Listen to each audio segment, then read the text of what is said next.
অনেকদিন পর ভাই বাসায় আসবে। সেই দুর্গাপূজার আগে এসে একটা রাত ছিল মাত্র, তার আগে যে কবে এসেছিল সেটা ভালোভাবে মনেই নেই। কেউ যদি একদিনের জন্য বাসায় আসে অনেক ভালো লাগে। সবচেয়ে বেশি খুশি হয় আমার মিষ্টি পাখিটা। তারপর আবার মামা আসবে বলে কথা।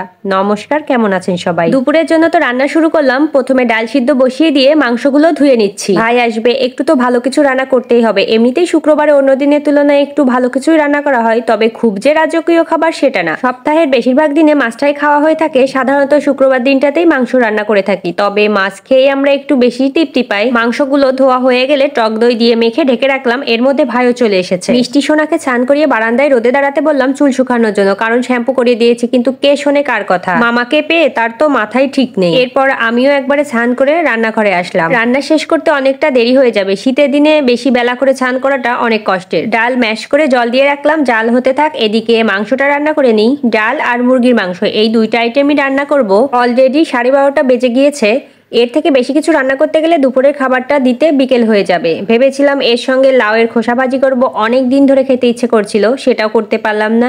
ওই যে ছুটির দিন বলে কথা, হাজবেন্ডের ছুটির দিন মানে আমারও ছুটির দিন। শুক্রবার দিনটাতে ঘুম থেকে উঠতে অনেকটাই লেট হয়ে যায়। কোনো কাজই সময়ের মধ্যে কমপ্লিট করে উঠতে পারি না। তবে সবচেয়ে বড় সুবিধা হলো মাংস রান্না হলে আমার ভাই আর হাজবেন্ডের খুব বেশি বাড়তি খাবারের প্রয়োজন পড়ে না। মাংসের সঙ্গে শুধু একটা ভাজি হলেও চলে, না হয় একটু ডাল রান্না করে দিতে হবে, তাহলেই যথেষ্ট। মাংস রান্নার জন্য প্রথমে সব মশলাগুলো কষিয়ে নিচ্ছি। মাংস রান্নাতে যে মশলাগুলো লাগে আর কি, পেঁয়াজ, রসুন, আদা, জিরা, মরিচ, লবণ আর হলুদ। এর মধ্যে আবার প্রথম দিকে তেলের ওপর তেজপাতা, দারচিনি আর এলাচ ফোড়ন দিয়েছিলাম। এখন অল্প আছে বেশ কিছুটা সময় নিয়ে মাংসগুলো কষিয়ে নিচ্ছি। ভাই আবার ড্রাগন ফল আর কমলা নিয়ে এসেছে। ড্রাগন ফলটা ভাইয়ের বেশি পছন্দ, তাই এটাই কেটে দিচ্ছি।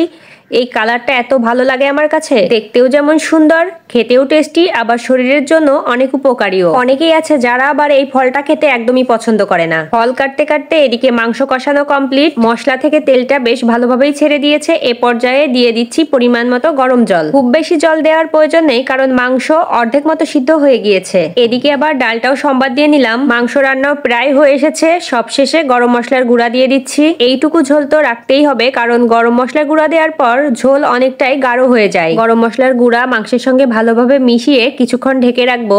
চুলার আঁচ তো আগে থেকেই বন্ধ করে দিয়েছি, না হলে গরম মশলার যে স্মেল সেটা আর খেতে গিয়ে পাওয়া যায় না। এই তো এবারে একে একে খাবারগুলো নামিয়ে নিচ্ছি। আসলে কেউ বাসায় আসলে খুব ভালো লাগে, তবে সবচেয়ে বেশি ভালো লাগে রান্না করে খাওয়াতে। কম বেশি ভালো মন্দ যাই খাওয়াই না কেন, তারপর আবার নিজের ভাই বলে কথা। নিজের লোকের কাছে তো আর কোনো বাড়তি কথা শোনার টেনশন থাকে না। ভালোবেসে যাই খাওয়াই না কেন তাতেই খুশি। এদিকে মাংস ঢালতে গিয়ে আলুটা আবার পড়ে গেল। এই তো আজকের দুপুরের রান্না।